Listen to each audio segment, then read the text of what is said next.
এক নাবালিকাকে ধর্ষণের অভিযোগের ঘটনায় রফিকুল ইসলাম নামে এক তৃণমূল কর্মীকে দোষী সাব্যস্ত করল মালদা জেলা আদালত। এই ধর্ষণের ঘটনার তদন্ত করছিল সিবিআই। 2021 সালের জুন মাসে নির্বাচনী পরবর্তী সময় মালদার মানিকচক থানা এলাকায় এক নাবালিকাকে ধর্ষণের ঘটনা ঘটে। ওই ঘটনায় অভিযুক্ত ছিল এলাকার তৃণমূল কর্মী রফিকুল ইসলাম। নির্বাচন পরবর্তী সন্ত্রাসের ঘটনায় সিবিআই যে মামলাগুলি তদন্ত করছিল তার মধ্যে এটিও ছিল অন্যতম। এই ঘটনায় সিবিআই চার্জশিট দেয়।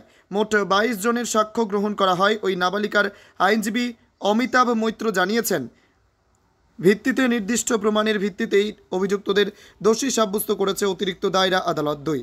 এই ঘটনায় সন্তুষ্ট নাবালিকার পরিবার। এই ঘটনা জুড়ে শুরু হয়েছে শাসক বিরোধী চাপানোতর। আমরা কাজ করতে গেছিলাম মাঠে। আমরা গরিব মানুষ, কাজ করে খাই। মাঠে কাজ করতে গেছিলাম। আমার মেয়েরা খেলতে গেছিল বেলু মাস্টারের বাড়ি, রফিকুল ইসলামের বাড়ি বাগানে।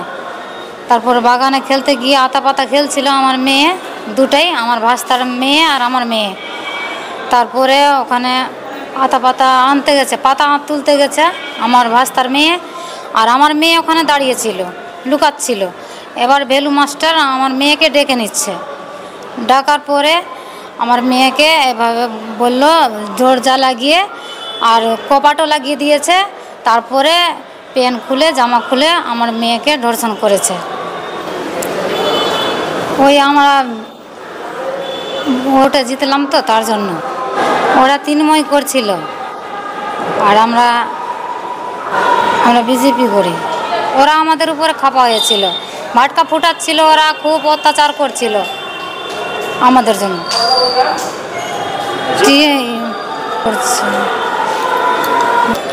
আমরা বিজেপি করি, ওরা তৃণমূল করে, ওই জন্য ওরা খাপা হয়ে আছে। আমাদের উপরে বিরুদ্ধ হয়েছিল ওরা, যে কিছু না কিছু করবো ওদের, গরিব বলে ওরা বাদলা নিতে চেয়েছিল, যে গরিব আছে ওরা কিছু করতে পারবে না, ওই জন্য বাদলা নিয়েছে। হ্যাঁ, হেল্প করেছে আমার মেয়েকে। আমরা কোর্টে এসেছিলাম, আমাদের ফাসলা শুনিয়েছে যে সাজা হলো 20 বছরের জন্য, দোষী সাব্যস্ত করেছে। আমরা চাইছি যে আমার শাস্তি হোক, ওর ভালো শাস্তি হোক, যেন ওর জীবনে ওর কোনো দিন না ছাড়া পায়, ফাঁসি হোক ওর। আমরা এটাই চাইছি, আমরা ফাঁসি চাইছি। কিন্তু আমার মেয়ে যে অত্যাচার করেছে আর ও সর্বনাশ করেছে, এখন আমার মেয়েরা কোথাও মুখ দেখাবার জায়গা পাচ্ছে না। ছোটো থেকে হয়েছে, এখন আমাদের বাড়ি থেকে এখন বের হতে পারছি না, আমার বাচ্চা কাচ্চাকে নিয়ে যেতে ভয় করছি। এখন আমার মেয়েরাও শুধু একলাই যেতে পারছে না। আগে দিচ্ছিল, এখন বন্ধ আছে। এখন আবার কেস জিতার পরে এখন যে আবার কিছু করতে পারে। আমরা অনেক খুশি আছি আজকে তদন্তে, আমরা খুব খুশি হলাম। সিবিআই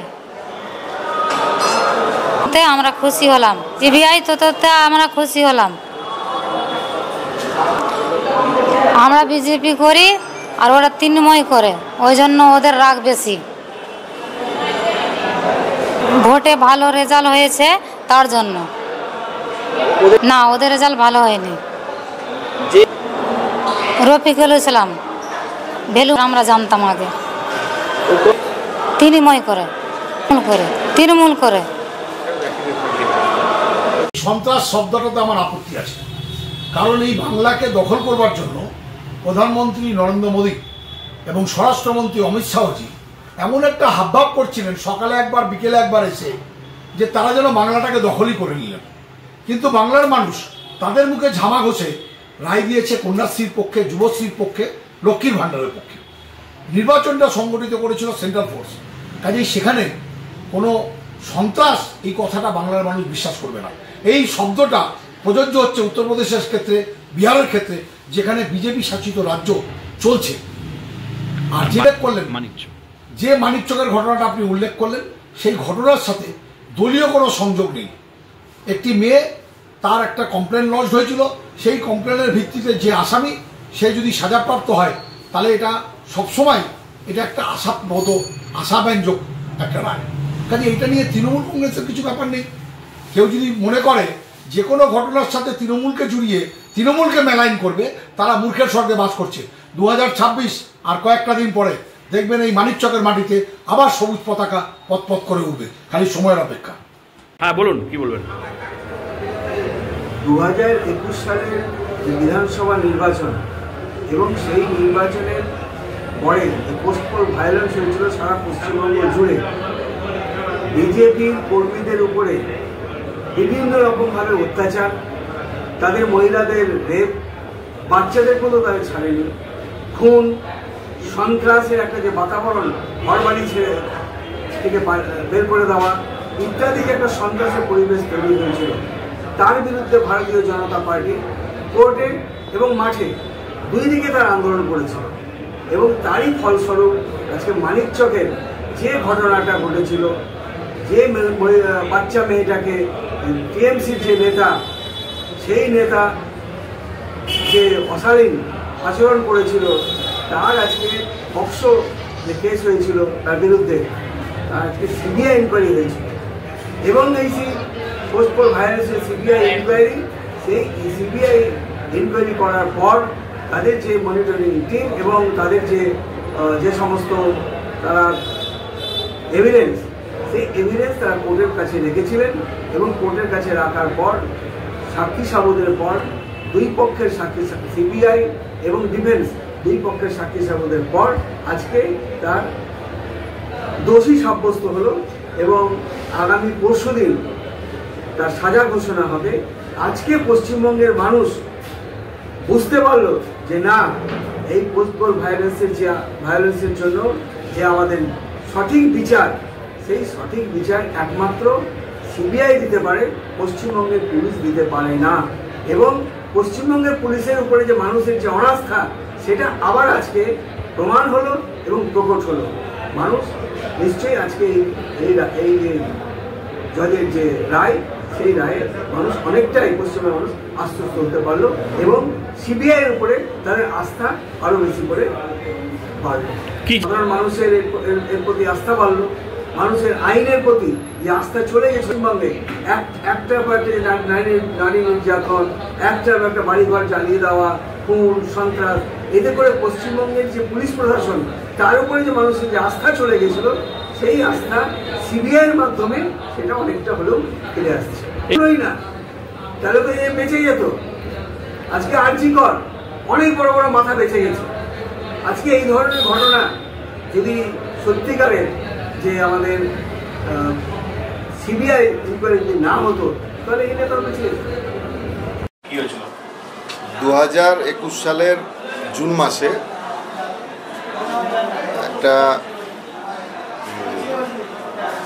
নাবালিকা ওপরে ধর্ষণের ঘটনা ঘটে এবং তার পরিপ্রেক্ষিতে মানিকচক থানায় একটা কেস রুজু হয়। পরবর্তীকালে এটা পোস্টপোল ভায়োলেন্স হিসাবে ট্রিট করে হাইকোর্টের নির্দেশের সিবিআই তদন্তভার হাতে নেয় এবং তদন্তভার নেওয়ার পর ওরা চার্জশিট দেয়। 2021 সাল থেকে এই মামলাটা চলেছিল। 22 জন সাক্ষী দিয়েছে। 22 জন সাক্ষীর সাক্ষ্য প্রমাণের ভিত্তিতে আজকে এডিজে 2 মালদা উনি আসামিকে দোষী সাব্যস্ত করেছেন এবং আগামী 4 তারিখে সেন্টেন্স কতটা হবে, কত মেয়াদটা কী হবে, সেটা নির্ধারণ করবেন।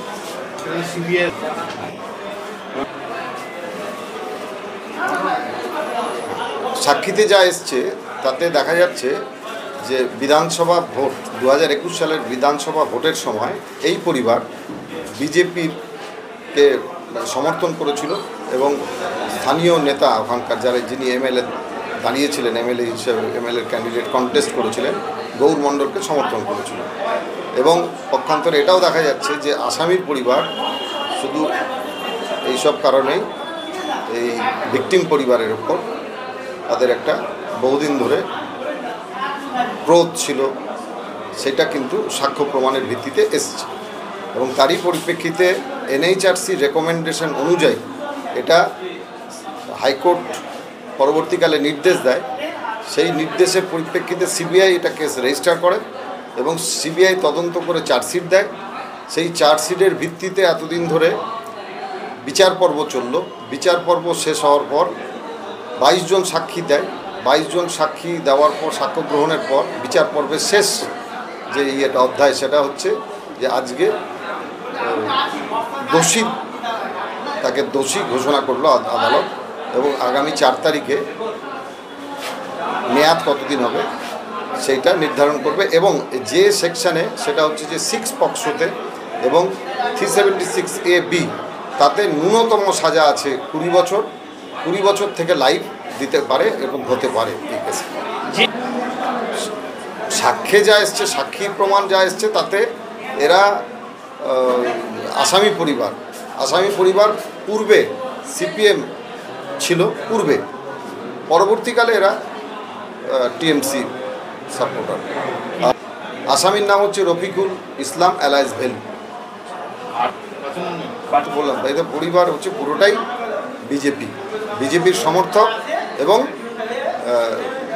লাস্ট যে 2021-এর ইলেকশন হয়েছে সেই ইলেকশনে ওখানকার যে ক্যান্ডিডেট গৌর মণ্ডল, বিজেপির প্রত্যাশিত ক্যান্ডিডেট যিনি ছিলেন, তাকে সাপোর্ট করেছিল, সেটা এভিডেন্সে এসছে। এই রাগের কারণেই তো আজকে এই ঘটনাটা ঘটেছে। আজকে এডিজে 2 যিনি সাজা ঘোষণা করলেন, দোষী সাব্যস্ত করলেন, তার নাম মাননীয় শ্রী রাজীব সাহা। আপনার নাম? আমি অমিতাভ মৈত্র, সিবিআইয়ের আইনজীবী।